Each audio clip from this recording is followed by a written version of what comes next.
அனுதினம் பாராயணம் செய்திட அவளருளால் அனைத்து செல்வங்களும் நலன்களும் பெற்று ஆனந்தமாய் வாழ்ந்திடுவோம்.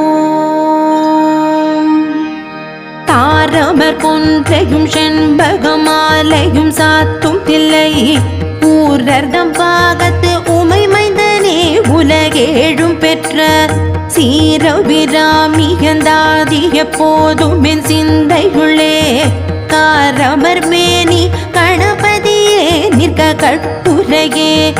உதிக்கின்ற செங்கதிருச்சி திலகம் உணர்வுடையோர் மதிக்கின்ற மாணிக்கம் மாதுளம் போது மலர் கமலை துதிக்கின்ற மின் கொடிமென் கடி குங்குமத்தோயம் என விதிக்கின்ற மே